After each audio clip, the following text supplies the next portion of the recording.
Together, growing in faith, changing communities. Makadunyiswe uJesu Kristo.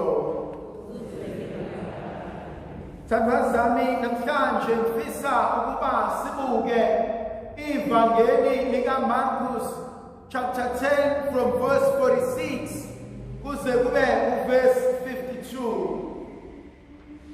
uJesu esephuma eJeriko ehamba nabafundi bakhe nabantu abaningi ebheke eJerusalema. Ngithanda ukuma lapho okwesikhashana. Ngifisa ukubuka uJesu esuka eJeriko esebhekisa amabombo akhe eJerusalema endaweni afisa ukuya kuyona. Kodwa mhlawumbe inkonzo engifuna ukuyibalula nokukhuluma ngayo ukuthi uthi besuka eJeriko kube khona ahamba nabo.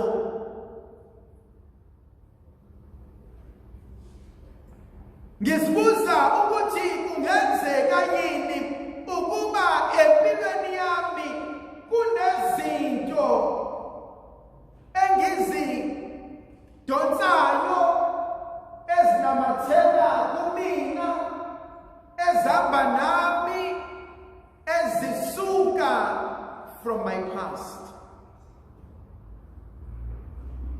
Could it be possible ukuthi lokho kungishayayo manje kusuka kwi-past yami? Kunezinto ezenzeka, kunemhuzuko eyangilimaza, kunezinto ezenzeka ngangazinaka, kunezinto ezenzeka ngayitshela ukuthi ngiqinisele, kunabantu abangilimazayo ngayitshela ukuthi vele ngizo-overcome. Kodwa to only realize ukuthi amaphutha nokulimala kobusha bami sebumelene nami manje. Ngoba kunezinto ezithandwa zami esayishika yilenga. Kunezinto esasiyitshela ukuthi vele ngisamncane ngistrong ngizokwazi ukumelana nazo. Kodwa uma ngibuka uJesu esehamba, uma ngizibuka, uma mhlawumbe uzibuka, uyabona ukuthi kunezinto ezidonsayo but awuyidingi empilweni yakho manje. Kunabantu abasithuka basilimaza sayitshela ukuthi sesasuka kubona, kodwa every time ngenza izinto I always hear leli gama elingitshelayo ukuthi I'm useless, I will amount to nothing. And mhlawumbe inkonzo engifisa siyibukeni kancane ukuthi mhlawumbe bengidinga ukudila nezolo lami. Mhlawumbe bengidinga ukuhlala phansi ngibuke ukuthi leli inhlobo enginalo laqala la. Lolu laka esenginalo manje, lenzondo esenginayo manje, lolunye senginakho manje, angizalwanga nginje, kodwa endleleni ngalinyazwa. Lento ibhlungu ifana nomuntu engathi mangiyiklasi la bese ngiziba ngihambe, omunye afike athi uyayixosha, asikwa amabhodlela. Usikwe amabhodlela eklasi engabulawanga yena, nozofika ethi uzokubangula amabhodlela uzoshawa ulaka, kodwa kasikwanga uyena. Khona abantu esinabo kuma-relationships manje abalinyazwanga yithina, thina siyabathuluka nje kuphela. wena uzoshintsha innocently, wena uzokwenza into innocently, wena uzokwenza ngokujwayela, kanti yena usephesiva ngenye indlela ngoba yake yenziwa walimala, kodwa namanje akalaphekanga. Uhamba nobani? Usindwa obani? Usindwa yini? Abanye bethu, abantwana bethu abasindwayo, basindwa ama-decisions esawenza sawathatha ebusheni bethu.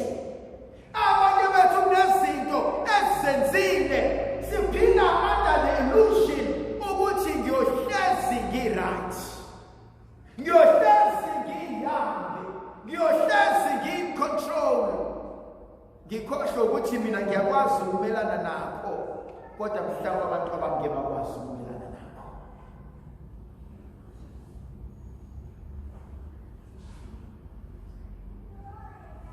Wani lo mthwalo ongakulalisa ebusuku? Yini le ngaka ekucindezelayo? Yini le ngaka edala ukuthi umoya wakho uyaluze? Uthi uJesu behamba endleleni ebesehlangana nensizwa uBartimaeus, kodwa le nsizwa ihlezi eduze komgwaqo, ayihlele emgaqweni ngoba yindawo, kodwa ihlezi eduze komgwaqo ibuka bonke abantu abadlulayo behla benyuka nomgwaqo. Uyabona umuntu ozothi ku-2 ntambama umbona ugijimela okushini, usafaka amapijama, usafaka igami, usahleli, usaxoxa izinto ngalesi sikhathi akakagezi. Labo bantu ngithi mina benze township management. Umsebenzi wawuwodwa, ukunaka indaba zabantu. Uyafihlale angatshela ukuthi uyabona kuloyamuzi uSibanibani usuke khona, kuloyamuzi uSibanibani kwenza ukuthi, kuloyamuzi kwenza khona. Abanye abantu umsebenzi wabo ukunaka indaba zabo. They are project managers because ba-projector ba-manage yonke into ebahlulile bona ey'mpilweni zabo. Now lensizwa ihlezi not emgaqweni kodwa eduze komgwaqo. Lensizwa yindawo kodwa ibuka bonke abantu abamuvayo. Lithi izwi likaNkulunkulu kuyisinqili, kuyacela, kuyinkunkuthe. Now nezinto ey'vukayo kumina. Where are you in your life? Ukephi nempilo? Where am I? Ngikephi nempilo? Kukhona kodwa la yami. Ngiyaphi?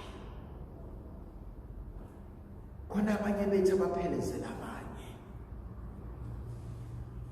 And literally ufunani empilweni yakho? Right now. Khona abanye abantu esibabiza ngey'ntathavu, babomdala ohloniphekile. Yabona labo babadala babizwa ngamarazo. Omdala ohloniphekile, thunywa abafana abancane. Just because sonke sihleli la sakhipha amakhulu akho kusawabeka la bese sibiza babomdala, ngimnika imali ngithi mina ugijimela laphana eBrasbanman eyongithengela nomibhodlela nokuthi athi hayi raso kulungile, athi unawo lethele ukuthi ethatha umnumzane kumenza umfana omncane, uthatha umama ohloniphekile kumenza ingane encane. Umuzwa leraso ihamba nentombi yayo, uthi ayilungile mfowethu, ngiyoshayela kawani ayabuza nentombi yakhe, ithi nentombi yakhe ngiphathelele ibheki, athi akunayo nayo imali,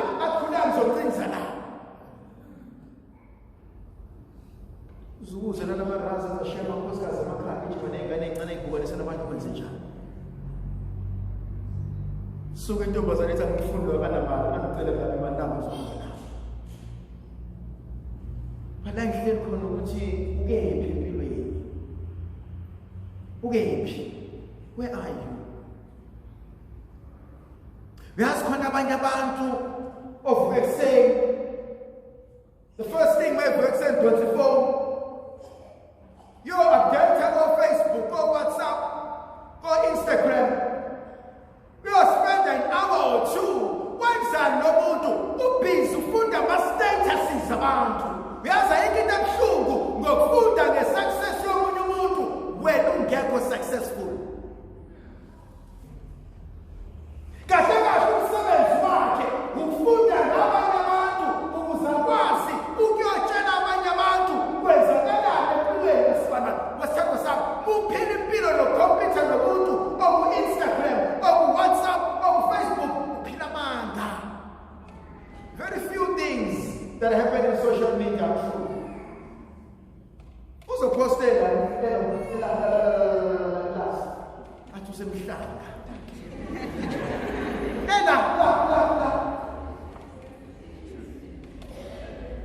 Athi ngaze ngayiphila impilo. Ukephi? Sembhedini. Yiphi impilo ophilayo? Khona abanye abantu that you need to feed because vele bafuna indaba and so batshele, but the problem is musuqala ukufunda wonke ama-statuses abantu. Ufunda yonke into uzokholwa nezinto ezamanga ngoba you're so bored ukuthi your first 2 hours 3 hours ufunda indaba zabantu. Sakhula kukhona omamgobozi ababebuka indaba zabantu, sesihlala nomamgobozi abafunda ama-statuses abantu.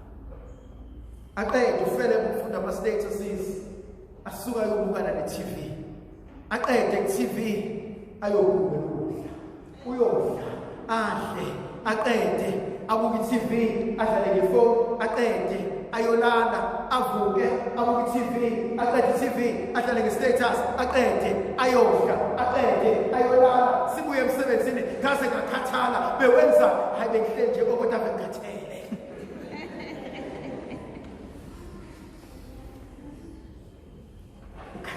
Ukhathazwe yini? Hebe umzukulu akumthengele i-airtime yokwenzani? Okumthengela umuntu i-airtime angafoneli wena kodwa afonela abanye abantu. Khona omunye umuntu ozofike akhuluma hayi basephelele i-airtime khuleka ngizofona ngeyami, khuleka ngizofona khona abahlalela ama-minutes akavota khona the whole night. Bane-night shift yokuhleba.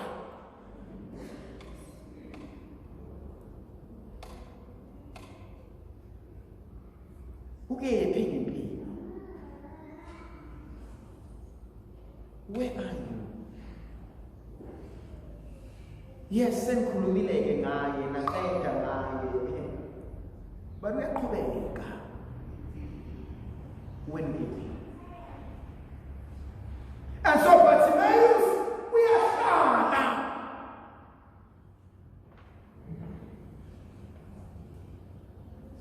Lithi izwi likaNkulunkulu uthi angezwa ukuthi nangu uJesu basiyamemeza. Ngiyayithanda inkonzo eyenziwa yilo mfana. If you ever reach a stage empilweni yakho when you say, surely there must be more to life than this. If you ever reach a stage empilweni yakho where you say, but I'm not happy with me. I'm not comfortable with me. I'm not happy in a relationship. I'm not comfortable. Ngisbuka ngistuck. Ngisbuka ngayindawo.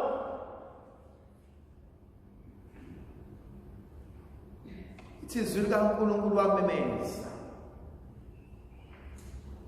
Khona abanye abantu who are not progressing empilweni and inama reasons why bekuqhubekela phambili.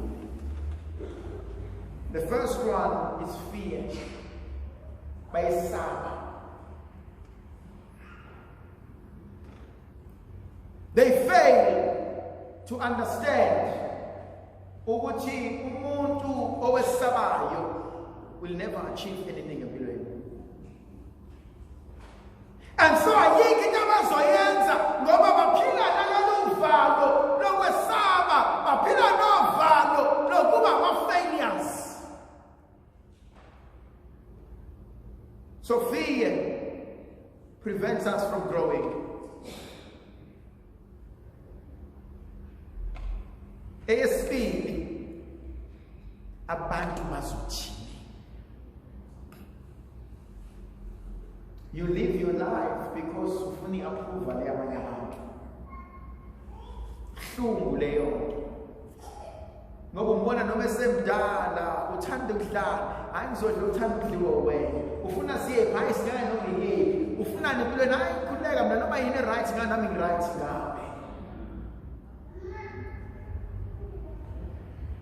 What do you want?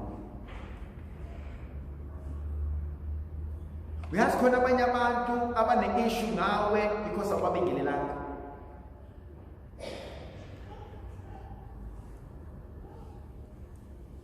Uyoduba umuntu, uyohlanya umuntu, uyogula umuntu, azaye ebhedlela umuntu, yikwenza njani ne-stress? Yini stress ngesiZulu? Akangibingelelanga.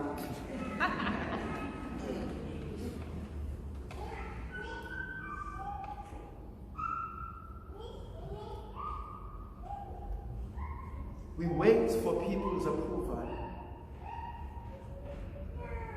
Hayi angikwazi ukwenza ukuthi engavumanga ukuthi. Asikwazi uku-extenda la ekhaya, umakhelwane uzothini? Asikwazi ukwenza ukuthi la ekhaya abantu bazothini? The third one is pride. Konzo yophakama.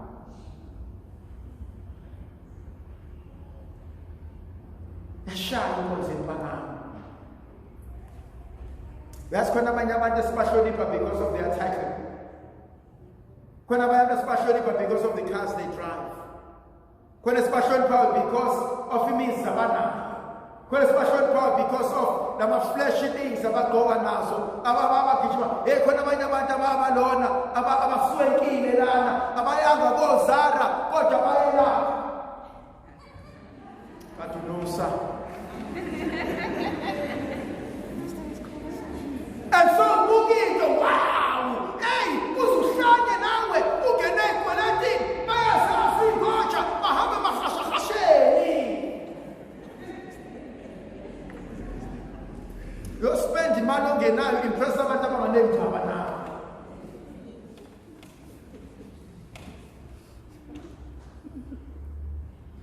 Pride. Uyazi khona into oyifundiswa umuntu ohlala emgaqweni osebenze ngandini osizayo, that the biggest, the greatest CEO will never know that lesson. Khona izinto ozoyifunda empilweni kulo muntu obukela phansi, no textbook, akoncwadi eyokufundisa leyo nto. Uhlula isakwazi ehlelena singobele sesishwabela ubuso sineyimbici sithi wemntana ukuthi nokuthi bewabheka yini. No textbook will give you that information.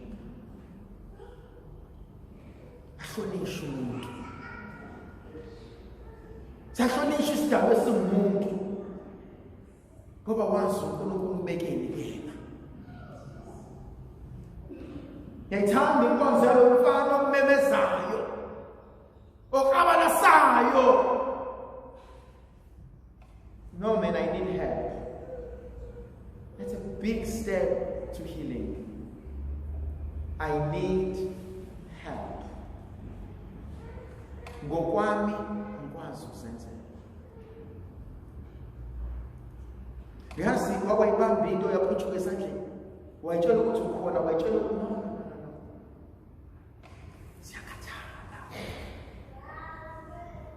Even the strongest person needs to cry. One of the biggest books, the greatest books I've ever read, is by John Powell. Will the real me please stand up?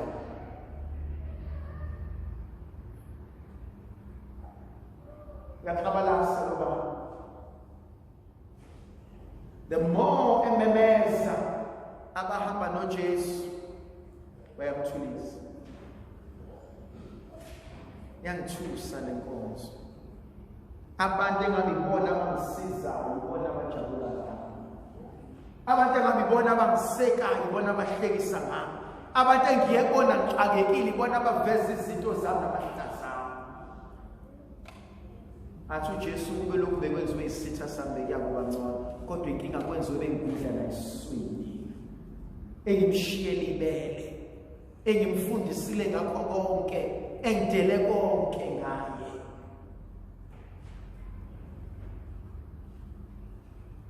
Yawasaba kakhulu.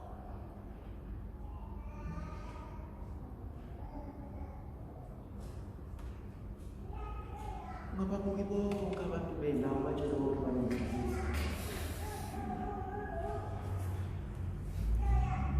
Uthi mahwanqane ngelinye ilanga bephakama.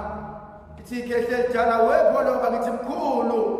Uthi njengoba nikhubukele lathi lelingcwele likaNkulunkulu, nizobahlanganisa kanjani abantu bakaNkulunkulu? Nilunkolo ushayana nodwe lathi lelingcwele. Umahwanqana selalani kehle lihle. Kodwa idonsi inhliziyo zethu sikhubukele lathi lisiphango njengesa abaphose bakaNkulunkulu. Athi umahwanqana wemntaka ngcobo ngithi mkhulu. Athi hey naze nabulalane lathi lelingcwele. Ngithi kodwa mkhulu okushoyo. Base baqedana abantu bakaNkulunkulu befuthile.